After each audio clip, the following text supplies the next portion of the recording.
Durante los últimos 6 siglos, la economía más próspera del mundo ha sido, en esencia, la europea.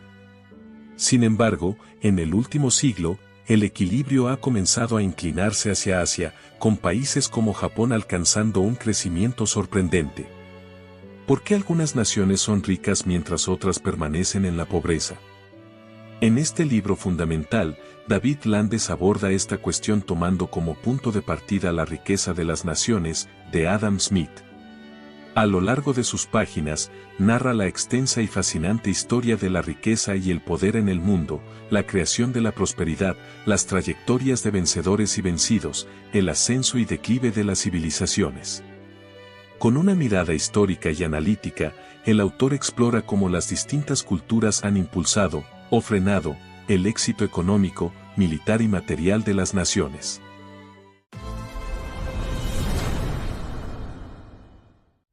La Europa medieval. El mundo nunca ha sido un terreno de juego equitativo, señala David Landes. El clima y la geografía, las desigualdades de la naturaleza, han impuesto obstáculos a ciertas regiones, especialmente en las zonas más cálidas. En contraste, las tierras templadas han disfrutado de lluvias confiables, suelos fértiles, bosques de madera dura y un frío tolerable, lo que ha creado condiciones ideales para la cría de ganado. Estos factores favorecieron sociedades más estables y mayores tasas de desarrollo económico, desempeñando un papel crucial en el lento ascenso de Europa durante la Edad Media. Hace 1000 años, nadie habría imaginado que Europa llegaría a dominar el mundo. Su territorio estaba asediado por los vikingos en el norte, los musulmanes en el sur y los magiares en el este. A nivel intelectual y técnico, iba a la saga del mundo árabe y la civilización china. Sin embargo, Europa poseía un legado invaluable, era heredera, aunque de forma imperfecta, de la tradición grecorromana de democracia y meritocracia. En contraste, las civilizaciones que la rodeaban estaban dominadas por sistemas políticos despóticos. Landes las describe como máquinas de exacción que, cuando necesitaban más recursos, simplemente los tomaban por la fuerza de su propio pueblo. Europa también tuvo su cuota de gobernantes tiránicos, pero su concepción de la propiedad privada fomentaba la iniciativa y el emprendimiento. Además, el cristianismo medieval limitaba el poder absoluto de los monarcas, subordinándolos a la autoridad divina e impidiéndoles abusar indiscriminadamente de sus súbditos. El buen orden cristiano implicaba debido proceso, Estado de Derecho y la protección de la propiedad legítimamente adquirida. Todo esto hizo de Europa un lugar distinto. La rueda hidráulica, las gafas, los relojes de precisión y la imprenta fueron inventos medievales europeos. En 1452, Gutenberg publicó su Biblia y, para 1501, ya circulaban millones de libros en el continente. Mientras tanto, la China imperial, encerrada en su aislamiento, se negaba a aprender de fuentes externas, especialmente si provenían de los bárbaros. Sus gobernantes, en términos modernos, eran controladores obsesivos, regulando cada aspecto de la sociedad y exigiendo obediencia absoluta. Toda iniciativa privada era vista como una amenaza. Así, Europa terminó superando a China refinando y adaptando muchas de sus innovaciones. A diferencia de esta última, afirma Landes, Europa era una aprendiz. A pesar de su estructura feudal de reyes, nobles y campesinos, la Europa medieval albergaba ciudades y regiones vibrantes con un alto grado de autonomía. No solo era un mercado libre de bienes, sino también de ideas. La alfabetización no era un privilegio exclusivo de las élites, europeos de distintas clases sociales leían, escribían y publicaban. Este fenómeno era impulsado no solo por la necesidad de llevar registros, sino también por la curiosidad. Según Landes, todas las naciones prósperas exhiben dos procesos clave. El primero es el acumulado, que se refiere a la construcción progresiva de conocimiento y habilidades a lo largo del tiempo. El segundo es el salto cualitativo, el momento en que los avances alcanzan un punto de inflexión y se propagan por sí solos. En el caso de Europa, tres factores explican su éxito y la convirtieron en la cuna de la revolución científica y, más tarde, de la industrial. El primero fue la autonomía de la investigación intelectual frente a la interferencia de la Iglesia o el Estado. El segundo, la creación de un sistema confiable para la validación del conocimiento. Y el tercero, la institucionalización de la investigación como actividad legítima, la invención de la invención. Gran Bretaña en el siglo XIX. ¿Por qué la revolución industrial tuvo lugar en Gran Bretaña? En gran medida, porque su estructura social, intelectual y política fomentaba la iniciativa y el emprendimiento. Como señala Landes, el país contaba con un sistema sólido de derechos de propiedad, acceso a educación básica y superior, y un nivel esencial de libertad para sus ciudadanos. En estos aspectos, los británicos estaban mejor posicionados que cualquier otra nación europea. Otro factor clave fue la relativa ausencia de restricciones religiosas, lo que atrajo a personas altamente valiosas del continente. Gran Bretaña acogió a drenadores y agricultores neerlandeses, comerciantes judíos y hábiles artesanos hugonotes franceses. Aunque los católicos ingleses tenían prohibido acceder al Parlamento o a la universidad, podían prosperar en otras áreas sin mayores trabas. A pesar de su rígido sistema de clases, Gran Bretaña ofrecía más oportunidades de ascenso social que el resto de Europa y, sin duda, que el mundo exterior. Napoleón la menospreció como una nación de comerciantes, y en cierto modo tenía razón, el país se había enriquecido gracias al consumo. Sin embargo, su verdadero distintivo no era solo la acumulación de riqueza, sino el hecho de que la producción estaba dirigida no solo a la élite, sino también a la gente común, un rasgo esencial de la economía moderna. No obstante, al inicio del siglo XIX, pocos habrían imaginado que Gran Bretaña se convertiría en la gran potencia industrial del mundo. Como señala Landes, Gran Bretaña tenía los ingredientes, pero luego se forjó a sí misma. Tener el conocimiento y los recursos no basta, lo crucial es saber convertirlos en acción. Su supremacía no fue un designio divino ni una simple casualidad, sino el resultado de trabajo, ingenio, imaginación y espíritu empresarial. España y Portugal imperiales. Para retroceder un poco en el tiempo, mientras China se cerraba sobre sí misma, en el siglo XV España y Portugal se aventuraban por las costas de África y se adentraban en las Indias. Impulsados por su ansia de oro y plata, los españoles terminaron encontrando a los incas. Este imperio, asombrosamente eficiente, estaba gobernado por déspotas y su cultura, como señala Landes, privaba al individuo común de iniciativa, autonomía y personalidad. Esencialmente socialista, el rey era el gran divisor, toda la tierra le pertenecía. Si bien el imperio unificó diversos pueblos y estableció un idioma común, su contacto con el mundo exterior era limitado y carecía de registros escritos. Esto llevó a una comprensión errónea de las intenciones españolas, quienes eran percibidos como demasiado poderosos para ser derrocados, una concepción típica de los imperios. Landes describe a los españoles como cleptócratas, mucho más inclinados a robar que a crear, y frecuentemente lo hacían en nombre de Dios. Esta mezcla de codicia y rectitud dio lugar a una crueldad y explotación devastadoras. Sin embargo, cumplió su objetivo, los mercados del Nuevo Mundo se abrieron y enormes riquezas fluyeron de vuelta a España, convirtiendo a Madrid en la ciudad más rica de Europa. Entonces, ¿por qué declinó España? El dinero no se invirtió, sino que se derrochó en lujo y guerra.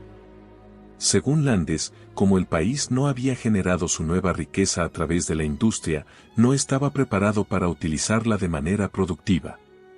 La riqueza no es tan buena como el trabajo, ni los bienes materiales tan buenos como las ganancias, afirma al respecto.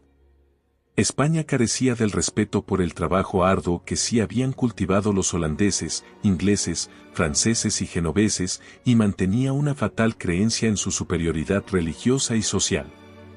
Fue entonces cuando tuvo que recurrir a los metics, los forasteros, para realizar los oficios y el trabajo, mientras que el trabajo manual era despreciado.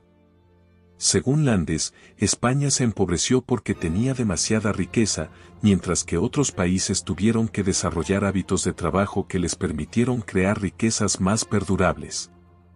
Mientras España decidía cómo gastar su oro, en otras partes de Europa la gente aprendía a tejer tela, forjar hierro, trabajar la madera, procesar aceite de ballena y extraer carbón. Aunque estos productos eran menos emocionantes, su producción garantizaba que los ingresos no se desperdiciaran. Por otro lado, el éxito de Portugal fue una sorpresa. Con apenas 1 millón de habitantes en el siglo XV, logró establecer colonias desde las Indias Orientales hasta la India y Brasil, compartiendo con España lo que se conocería como la mitad del mundo. Sin embargo, se disparó en el pie al adoptar el fundamentalismo cristiano de su vecino. Los judíos que huían de la persecución en España encontraron en Portugal una situación igualmente sombría, con pogromos que dejaron muchos muertos y a los sobrevivientes obligados a convertirse al cristianismo. Este fue un error fatal, ya que los judíos eran esenciales en la economía como comerciantes y algunos de los mejores científicos. Abandonaron el país en masa, y Portugal, según Landes, descendió a un abismo de fanatismo, intolerancia y pureza de sangre. La Inquisición portuguesa siguió los pasos de la española, quemando a los herejes en la hoguera, y la situación empeoró cuando las coronas de España y Portugal se unieron bajo Felipe II. Portugal perdió su liderazgo científico y se aisló, con la educación y el conocimiento estrictamente controlados por la Iglesia. Mantuvo su imperio, pero se rezagó en ciencias fundamentales como la astronomía y la navegación, y su productividad agrícola declinó. Las nuevas ideas y avances tecnológicos vinculados a la Reforma Protestante simplemente lo pasaron de largo. Para 1700, dice Landes, Portugal se había convertido en un país atrasado y débil.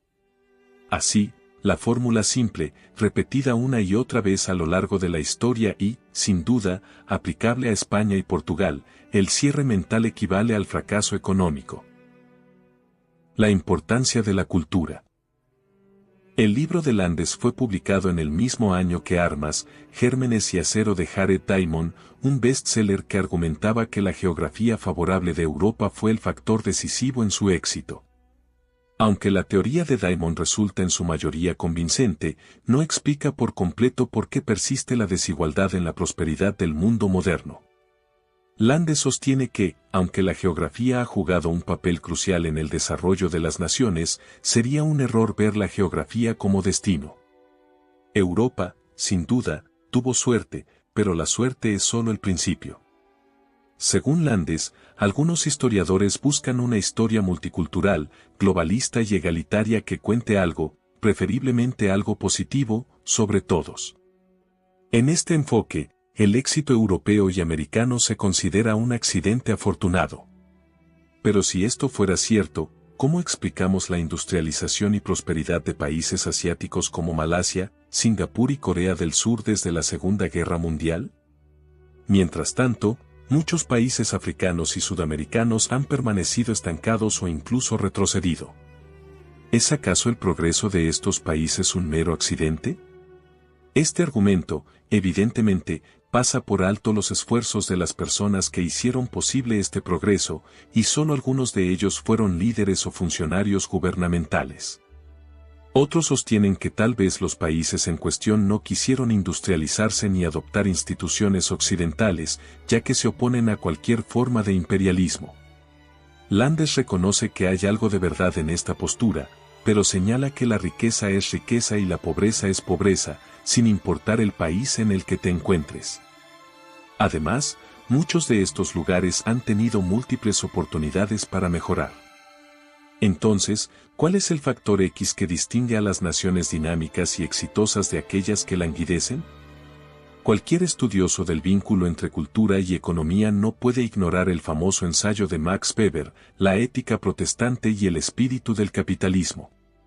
Aunque ha sido descalificado por algunos historiadores revisionistas, Landes asegura que existen abundantes pruebas que respaldan la teoría de Weber. Según esta, la ética del trabajo arduo y la honestidad de la Europa protestante favorecieron la acumulación popular de riqueza.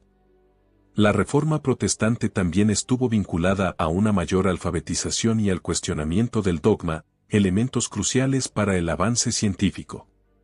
Nació así una cultura de lectura popular, aprendizaje y cuestionamiento, tan diferente, por ejemplo, de la China imperial o de la España de esa época.